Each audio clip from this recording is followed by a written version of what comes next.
Ireland against Italy. You know you're getting close to the Rugby World Cup when the warm-up matches start. That is Ireland against Italy. It's the first game between these two teams, well, first game for either of these teams in terms of their Rugby World Cup 2019 preparation.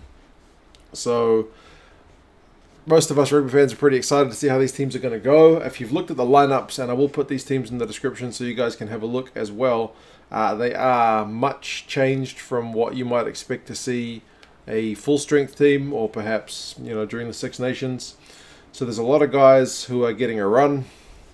I had a look at the team naming for the Irish team, and Andy Farrell, who was stepping in for Joe Schmidt, who's back in New Zealand with some, I think, a family bereavement.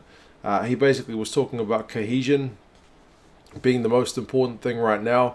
So they're not expecting, I would assume the Italians as well, not expecting these teams to fire on all cylinders as yet. It is a warm-up for a reason. They're trying to peak come World Cup time. So I don't know if you would say expectations are low, but the purpose of the game is to prepare for the World Cup. That being said, he also stressed the fact, as Andy Farrell, that it is a test match, so they're not expecting any guys to give half-hearted performances. And a lot of these guys, not all of them, but will be definitely fighting for a World Cup spot. A lot of these guys are not guaranteed a spot by any means. Some of them will be looking to impress the coaches to try and make that final squad. In terms of Italy and Ireland playing each other recently, the last 5 games have all gone Ireland's way, so it's been a pretty one-sided affair between the two teams. Average score has been 51-13 over the last 5 games, so again, very one-sided.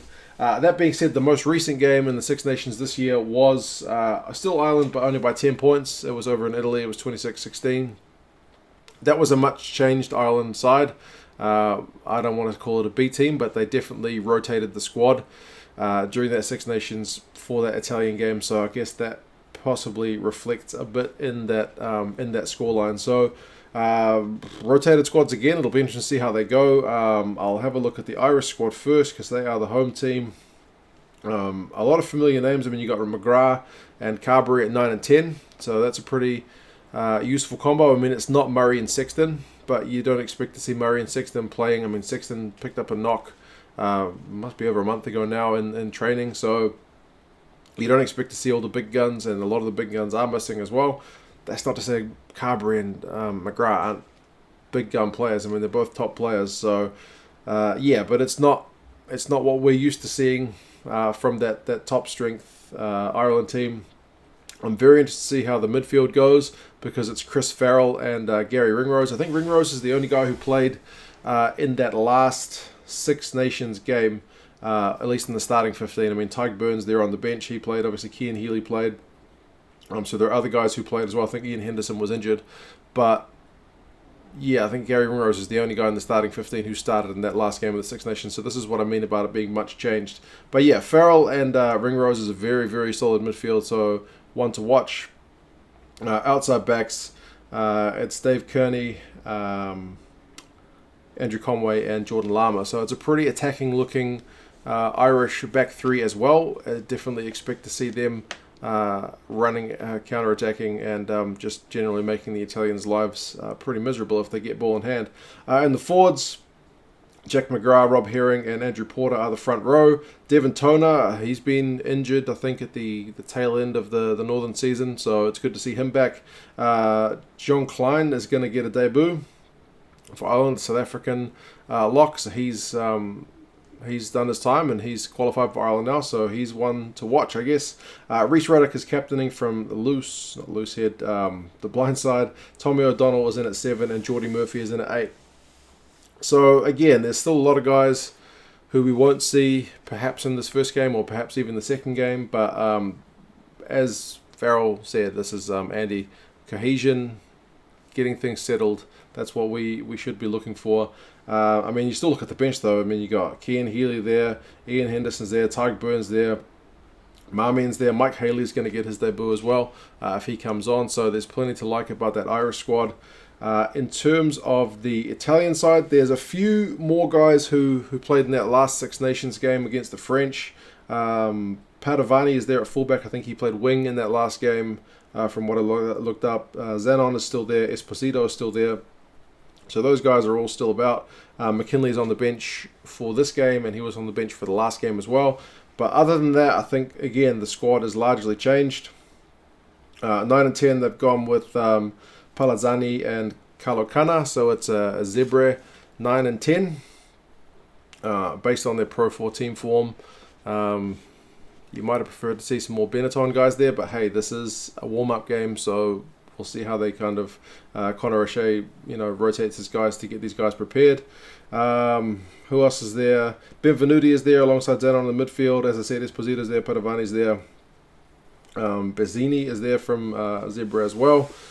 Forwards, Quaglio, Fabiani, and Ricconi is a 21-year-old tight head. He's going to get his debut, so that's good for him. I mean, he's not coming up against Kearney Healy to start with, which is probably a bit of good news, but it's still going to be no easy game making your debut over in Dublin. Zani and Dean Budd are the locks, and it's an all Zebra back row with Licata, Mbanda, and Tuivaiti. So, yeah, a lot of guys who perhaps I didn't see that much of personally in the Six Nations last year. You guys will have this year. You guys will have to let me know, the ones with a bit more insight into the Pro 14, how some of these guys went for Benetton and Zebra respectively. Interestingly, Callum Brayley is going to make his debut if he comes on. He's the Gloucester scrum half, so I think he's got an Italian grandfather, they said, so good for him. Most exciting for me, though, is to see Matteo Minozzi. He is on the bench, so he lit up Six Nations in 2018. He's been injured for pretty much the whole last season, so seeing him get a game, I don't know how many minutes he's going to play, but that is definitely very pleasing. Hopefully he comes through unscathed. I think Giraldini is injured, so he's not considered, and there's a lot of other the Italian big guns as well that, I mean, Sergio Parisse is not going to be playing. Tomasso Allan's not going to be playing, so there's lots of rotation going on both sides. The bookies for this one, I got Ireland by 26 points, which is, I guess, assuming that they're going to hit the ground running, but I guess based on those recent 5 games, perhaps there's a bit of logic to that. The algorithm for Rugby Forecast has got it slightly more, Ireland by 28. So, yeah, it could be a pretty one-sided affair. We will see how these teams go, how well they're able to shake off some of those rusty bits, how well some of these teams or players go in terms of their relationship, because as I said, with all the changes, combinations to form, it is really kind of up in the air as to how it's going to go. Ireland definitely strong favourites.